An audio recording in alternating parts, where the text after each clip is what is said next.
La respiration cutanée chez les amphibiens. Le terme cutané, ça veut dire la peau. La respiration de la peau. Le même terme, la respiration cutanée chez les amphibiens. Après une respiration bronchiale à l'état larvaire, on a dit que les larves respirent par des bronchies internes puis externes jusqu'à la métamorphose ou le développement de l'adulte, et on ne parle pas de respiration bronchiale, mais respiration pulmonaire ou respiration cutanée. Après une respiration bronchiale à l'état larvaire, succédait une respiration pulmo-cutanée. Pulmon vient de nom poumon et cutané vient du mot de la peau. Donc, pulmo-cutané, les deux en même temps, les deux. À l'état adulte, auquel s'ajoute une respiration bucco-pharyngée. Bucco-pharyngée. Donc, كتولي واحد كتبدل لا respiration, le type de respiration من bronchial, le pulmo-cutané, le bucco-pharyngée.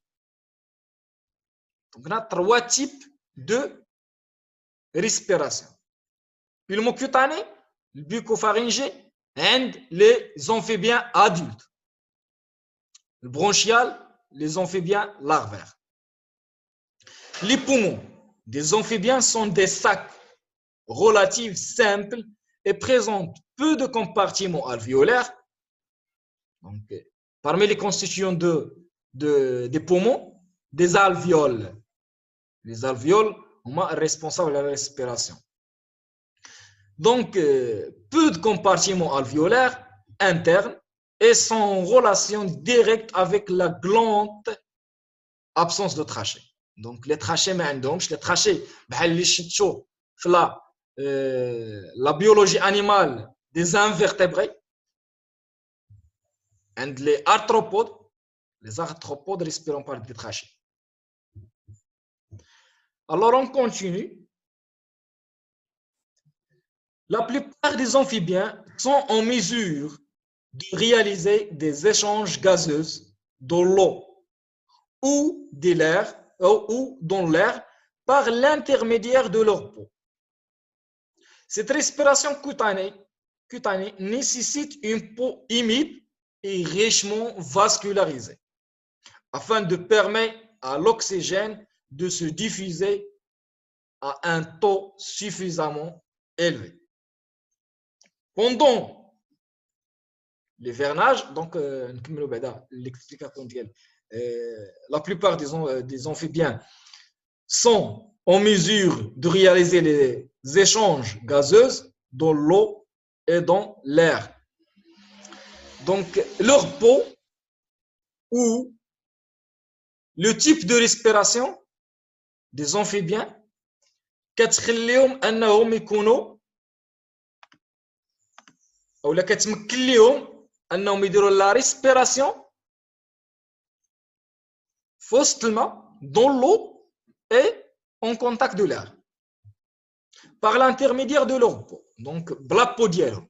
هاد لا peau علاش قلنا انه خاصو يكون très humide et très vascularisé.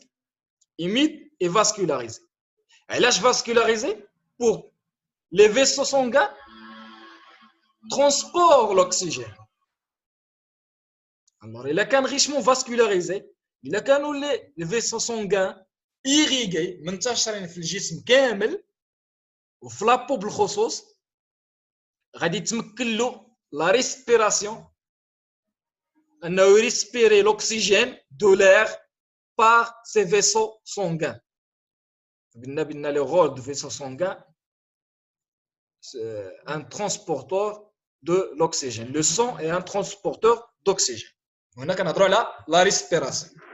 Cette respiration cutanée, la respiration par la peau, nécessite une peau humide et richement vascularisée afin de permettre à l'oxygène de se diffuser. Donc, حيت عنده la peau humide est richement vascularisé qui يمكن انه يشد l'oxygène ويدوزو l'animal من خلال دوك les vaisseaux sanguins بواحد لو طون اللي هو suffisamment élevé donc واحد لو طو شنو هو le taux à l'oxygène de se diviser à un taux suffisamment élevé. Donc, la quantité d'oxygène est plus élevée. Donc, on continue. Pendant l'hivernage, la phase ou la partie hivernage, qu'on a droit là, l'hiver, le marhala الشتوية. La baisse d'activité fait que la respiration cutanée suffit. Donc, في المرحلة الشتوية, la respiration cutanée غادي تحبس. Certaines espèces peuvent donc hiverner au fond d'un mare dans la vase, par exemple. Donc, كاينين des amphibiens غادي تخبعوا حيت بقوة داك الشتا بزاف. La partie pendant l'hivernage. Se contenant de l'oxygène contenu dans l'eau. Donc غادي يخدموا غير بداك l'oxygène اللي كاين في الماء. كتكون la respiration cutanée est suffit. Donc suffisamment كافية انه يديروا la respiration par la peau وما يخدموش les poumons. كتكون la respiration كافية في هذا الوقت. En effet, بالفعل, chez les amphibiens, 30 à 87% d'oxygène est absorbé par la peau. Donc, من 30 حتى ل 87% ديال l'oxygène, les amphibiens absorbent l'oxygène par la peau. Donc, de l'oxygène par la peau. L'élimination de CO2 par la peau est également importante. Donc, l'absorption de l'oxygène ou l'élimination de CO2 est très élevée par la peau. Les amphibiens. Au contraire, d'autres animaux. Donc, la respiration des amphibiens, la respiration cutanée chez les amphibiens. Après une respiration bronchiale à l'état larvaire, succède une perspiration pulmon-cutanée. À l'état adulte, auquel s'ajoute une respiration bucco-pharyngienne.